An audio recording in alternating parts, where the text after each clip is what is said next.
మా నాన్నకు ఫోన్ చేశారా? మిమ్మల్ని చెప్పండి. అవును. ఎందుకు చేశారు? నువ్వు వాళ్ళని తీసుకొచ్చి ఈ ఇంట్లో ఉండమనడం నాకు అస్సలు ఇష్టం లేదు. నీకు చెప్తేనేమో అర్థం చేసుకోకుండా బంధాలు అనుబంధాలు అని డైలాగులు చెప్పి నా నోరు మూయిస్తున్నావు.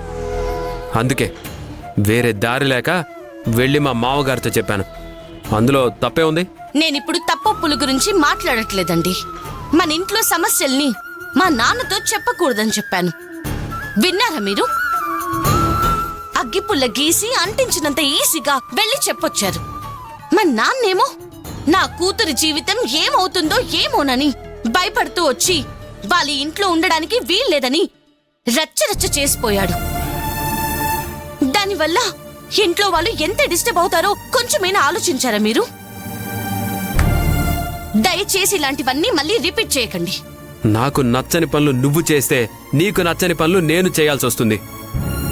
మీకు నచ్చకపోయినా మీరు అంగీకరించకపోయినా ప్రాబ్లం ఏం లేదు.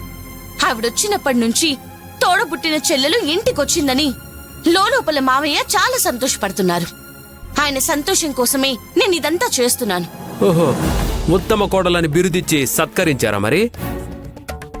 మరి ఉత్తమ భార్య అని ఎప్పుడు అనిపించుకుంటారు?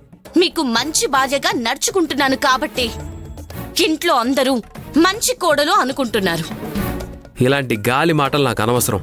నువ్వు నిజంగానే మంచి భార్యగా నడుచుకుంటుంది నిజమైతే నేను చెప్పింది చెప్పినట్టు విను. ఇప్పుడే ఇంటి భారం మొయ్యలేక వంగిపోతున్నాను. నువ్వేమో ఇంట్లో ఉన్నవాళ్ళు సరిపోరని ఎవరెవరినో తీసుకొచ్చి నా నెత్తిన పెడుతున్నావు. ఇలా అందరినీ నెత్తిన పెట్టుకుని ఊరేగడం నా వల్ల కాదు. తోడబుట్టిన చెల్లి ఇంట్లోకొచ్చిందని ఆయనగారు ఆనందంతో ఉబ్బి తబ్బిబ్బైపోతుంటే అందరూ కలిసి మాలోగిలిలో పండేదంతా పుణ్యమే, మా జాబిలికి ఏడాదంతా పున్నమే అని పాడుకుంటూ సంబరాలు చేసుకోమను. నేను కాదన్నా.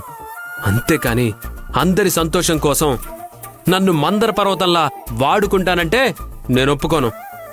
నువ్వురా, మనం వేరే కాపురం వెళ్ళి హ్యాపీగా ఉందాం. ఏమంటావు? నీకు ఈ డీల్ ఓకేనా? దీని గురించి మాట్లాడడం వేస్ట్. తప్పుకోండి.